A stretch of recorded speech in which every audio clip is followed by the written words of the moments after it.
Before the subscribers, before the views. There's a decision, a moment where it all begins.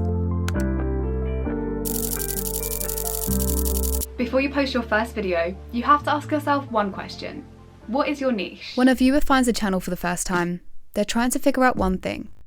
What is it about? That's where a niche comes in. A niche is the main topic or focus of a channel, and it gives everything a clear direction. Without it, videos feel random. With it, content connects. Viewers know what to expect. The consistency is what keeps people watching. One key thing to remember is choosing a niche isn't about copying trends or mimicking what's popular. It's about choosing something you truly care about. If you don't, the ideas will fade, and sooner or later, so will the motivation to keep on creating them.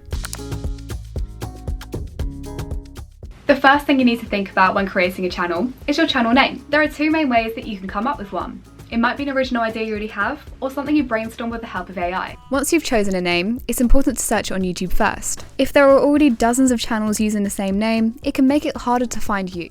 Along with choosing a channel name, you'll also need a channel description.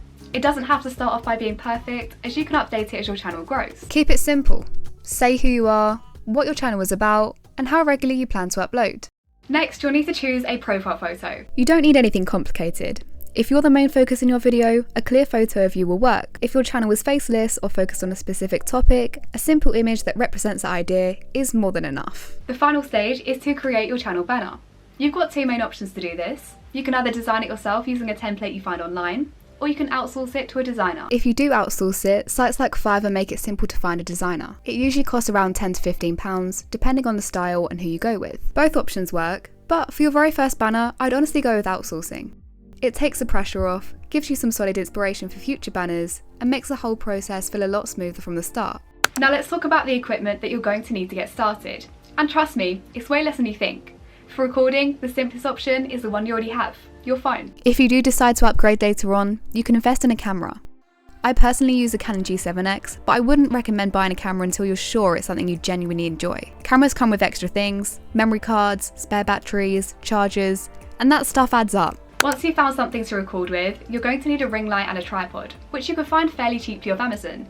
And when you're just starting out, improvise. Use a box of tissues. I did that all the time, because when you're just starting out, your setup doesn't have to be perfect, it just has to work. The next thing is editing, where everything starts to come together. Personally, I use Filmora, and when I first started out, I bought the perpetual plan for around £90, so I never had to pay for it again. But that said, if you're not ready to spend that money yet, there are great free options like iMovie and CapCut that are more than capable of producing clean, professional looking videos. Okay, let's get into some basic editing tips.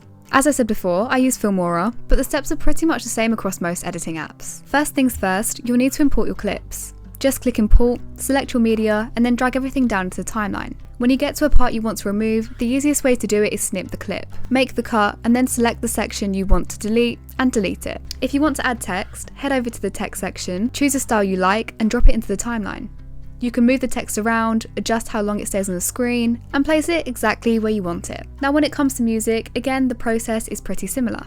Click audio and import a track directly into your project. Now this is one key thing to remember that I cannot emphasize enough, is as you're editing, make sure you're saving your project regularly. There's nothing worse than losing your project halfway through an edit.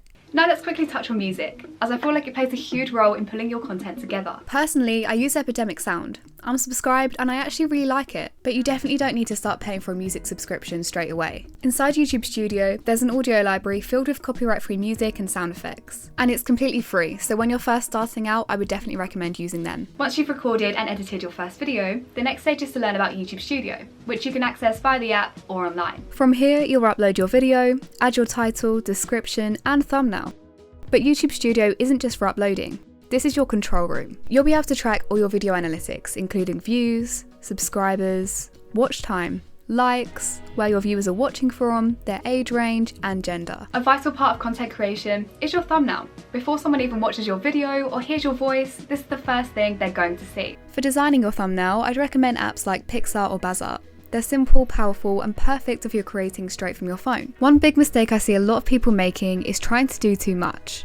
Don't cram your thumbnail with text, images, and effects. When there's too much going on, there's nothing for the eye to focus on. Keep it clean, one main subject, one clear idea. But let's be real for a second. Your first video probably won't blow up.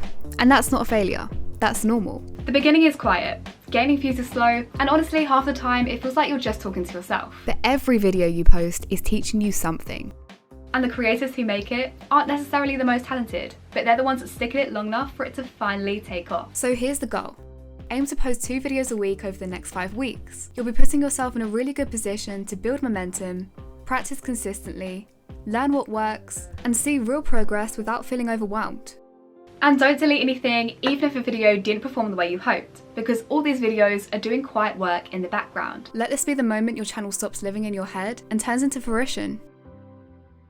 But it's not just about recording videos, it's having a strong mindset. And honestly, it's hard, really hard. Getting used to seeing yourself on camera, hearing your own voice, and learning to be okay with it. Getting past what other people might think, and even past your own doubts. But every time you upload, every time you push through that discomfort, you're not just building a channel, you're building confidence, patience, and momentum. It's messy, it's awkward, but it's also the part that actually makes you grow.